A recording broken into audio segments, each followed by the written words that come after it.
آج کے دور میں نیکی کرنا اتنا مشکل کیوں ہے؟ نیکی کرنا آج کے دور میں مشکل اس لیے ہے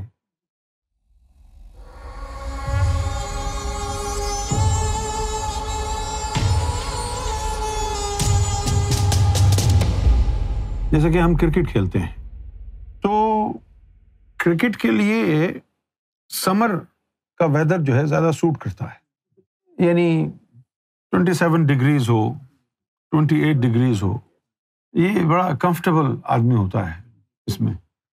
سردی ہو تب بھی آپ کی پرفارمنس پر فرق پڑتا ہے، اور بہت زیادہ گرمی ہو تب بھی آپ کی پرفارمنس پر فرق پڑتا ہے۔ جیسے اب سری لنکا کا ویدر ہے، ساؤتھ انڈیا کا ویدر ہے، ممبئی کا خاص طور پر جو ویدر ہے، ممبئی کے ویدر میں اتنی ہیومیڈیٹی ہوتی ہے گرمیوں میں، اور پھر لوئیں چلتی ہیں۔ اب ایسے میں یعنی 36 37 ڈگریز سیلسیس، اور پھر اس کے بعد ہیومیڈیٹی سم ہاؤ 98% 97% ہیومیڈیٹی، جس میں آکسیجن کم ہوتی ہے۔ جب آکسیجن کم ہوتی ہے تو پھر ہماری جو باڈی ہے نا وہ کمفرٹیبل فیل نہیں کرتی ہے۔ اب جیسے یہ کمرہ ہے، اگر یہاں پر ٹیمپریچر زیادہ ہوگا تب بھی آپ ڈسکمفرٹ میں ہوں گے۔ اس ڈسکمفرٹ کی وجہ سے آپ کی جو سننے کی صلاحیت ہے اس پر اثر پڑے گا۔ آپ کو گرمی لگ رہی ہوگی، یوں کریں گے، توجہ آپ کی پوری نہیں ہوگی، فوکس نہیں ہوگا۔ اور اگر سردی ہوگی تب بھی مسئلہ ہوگا۔ تو معلوم یہ ہوا کہ ماحول میں جو ماحول ہے وہ ہمارے لیے کتنا فیوریبل ہے، اس سے فرق پڑتا ہے۔ اب جیسے یہ گورے ہیں، ان کو تو ٹھنڈ میں کھیلنے کی عادت ہے۔ اب ہمارے انڈین پاکستانی جو ہے جب یہاں آتے ہیں 15-16 ڈگریز ہوتا ہے تو وہ بال پہ ہاتھ ڈالنے سے بھی ڈرتے ہیں۔ بال جب ٹھنڈا ہو نا ویدر، وہ بال لگ جائے ہاتھ کو تو سوج جاتا ہے، اور ان کو عادت ہے، یہی رہتے ہیں، یہی کھیلتے ہیں۔ اسی طریقے سے یہ جیسے اب یہاں کمرے میں بدبو ہو تو آپ کو بڑی ڈسکمفرٹ فیل ہوگی، اور اگر یہاں خوشبو ہو تو آپ سکون سے بیٹھیں گے۔ اسی طریقے سے یہ جو دنیا ہے، یہ جو خاص طور پر ہمارا جو پلانٹ ہے، اس پلانٹ پر انسانوں کے آنے سے پہلے جنات آباد ہو چکے تھے۔ عالم ناسوت ہے نا، عالم ناسوت اللہ تعالیٰ نے جنات کے لیے بنایا، اور آدم صفی اللہ کو تو جنت میں بنایا تھا۔ تو بیسیکلی ہم تو مہاجر ہیں۔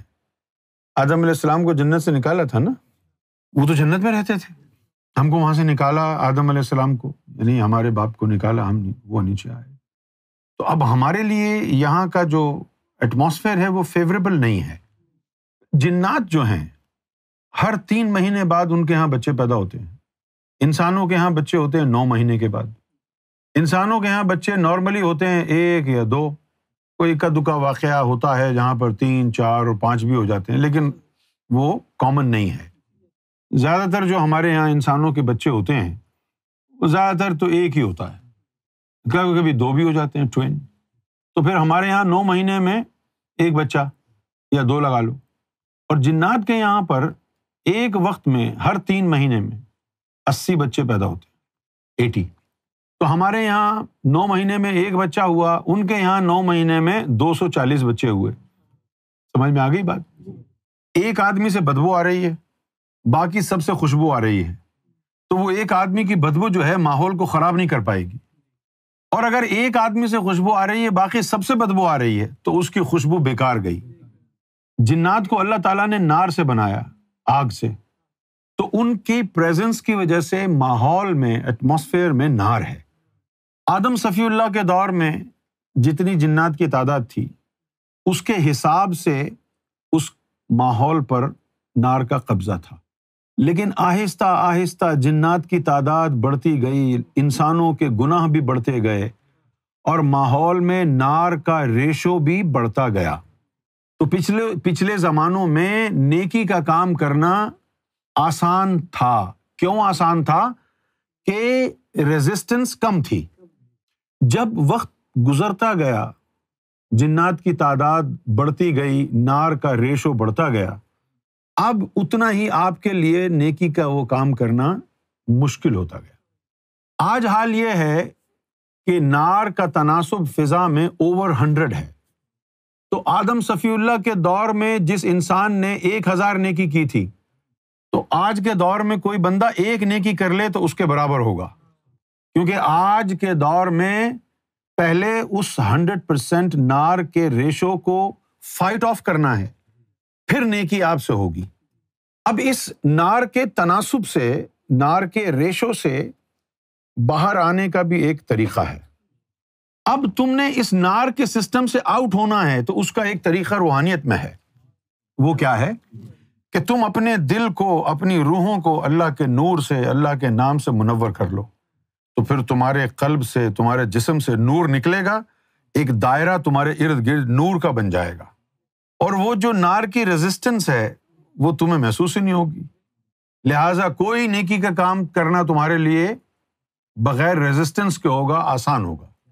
یہ طریقہ ہے. اور ذرا غور فرمائیں کہ اگر 100 لوگ ایسے ہو گئے جن کے دلوں میں نور ہے اور ایک ساتھ بیٹھے ہیں تو وہ دائرہ کتنا بڑھ جائے گا. 200 بیٹھے ہیں تو وہ نور کا دائرہ کتنا بڑھ جائے گا. اسی لیے نبی پاک صلی اللہ علیہ وسلم نے نماز کو باجماعت فرض کیا کہ 100-200 مومن اکٹھے کھڑے ہو کے نماز پڑھیں گے تو پوری مسجد کے اطراف میں نور کا دائرہ ہوگا. لیکن وہ نمازی وہ ہونے چاہیے نا جن کے دلوں میں نور ہے. اگر دلوں میں شیطان ہے تو وہ نار کا تناسب اور بڑھ جائے گا. نور ہوگا تو اس سے باجماعت نماز، باجماعت ذکر کا فائدہ ہے. اسی لیے باجماعت نماز کو فوقیت دی گئی ہے. لیکن یہ نہ بھولیں قرآن نے کہا ہے کہ نماز مومنوں پر فرض ہے، اور مومن بننے کی کسی کو کوئی خبر نہیں کہ مومن بنتا کیسے ہے. حالانکہ قرآن میں اس کی تشریح موجود ہے.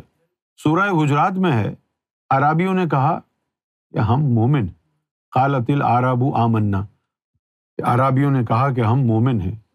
اللہ تعالیٰ نے فرمایا قل لم تؤمن، کہہ دو کہ تم مومن نہیں ہو، ولیکن قولوا اسلمنا، بلکہ تمہیں یہ کہنا چاہیے کہ ہم مسلمان ہوئے. ولما يدخل الایمان فی قلوبکم، مومن تو تب بنو گے جب یہ نور، یہ کلمہ تمہارے قلب میں اتر جائے. اب لوگوں کو پتہ ہی نہیں کہ میں مومن بننا کیا. مسلمان کے گھر میں پیدا ہوئے، پورا قرآن اپنے اوپر طاری کر لیا، روزے رکھو، نمازیں پڑھو، اور دماغ میں عقل ہے نہیں، نہ مولویوں کے دماغ میں عقل ہے جو سمجھائیں. قرآن پڑھ کے دیکھیں آپ، قرآن میں لکھا ہے کہ مومنوں کے اوپر روزے فرض کیے، مومنوں کے اوپر نماز فرض کی. تو اب چونکہ پتہ ہی نہیں ہے کہ نماز کیا ہوتی ہے، روزے کا مقصد کیا ہے. اللہ کے رسول نے فرمایا کہ لا صلاۃ الا بحضور القلب، کہ قلب کی حاضری کے بغیر نماز ہوتی نہیں.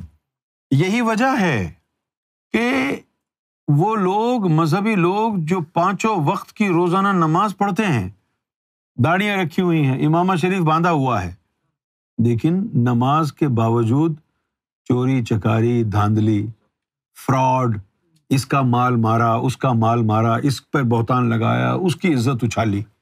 ہمارے معاشرے میں مسجدوں کی کمی ہے، نمازیوں کی کمی ہے، لیکن ہمارا معاشرہ دیکھیں، ہمارے لوگوں کا رد عمل دیکھیں، ہمارے لوگوں کا رویہ دیکھیں، ان کا بیہیویئر دیکھیں. ایک دوسرے کی ٹانگ کھینچنا، ایک دوسرے پر بہتان لگانا، ایک دوسرے کی پگڑی اچھالنا، جھوٹ بولنا، غیبتیں کرنا، فراڈ کرنا، کم تولنا، بے ایمانی کرنا، لین دین میں بے ایمانی کرنا. ایک ہمارا عمل صحیح نہیں، داڑھی بھی ہے، امامہ بھی ہے، نمازیں بھی ہیں، کردار نہیں ہے. دین داڑھی کا نام نہیں ہے، دین قلب کے منور ہونے کا نام ہے. اگر دل میں نور ہوگا، سینہ پاک ہوگا، تو پھر یہ داڑھی بھی اچھی لگے گی. دل میں شیطان ہوگا، سر پر پگڑی ہوگی، اور تیری حرکتیں شیطانوں جیسی ہوں گی، تو پھر یہ داڑھی اور امامہ بھی بدنام ہو جائے گا. لہٰذا روحانیت کی طرف رجوع کرنا پڑے گا. بس روحانیت میں ایک مسئلہ ہے، روحانیت میں ایک بہت بڑا پرابلم ہے. وہ کیا ہے؟ کہ یہ روحانیت سب کے لیے نہیں ہے.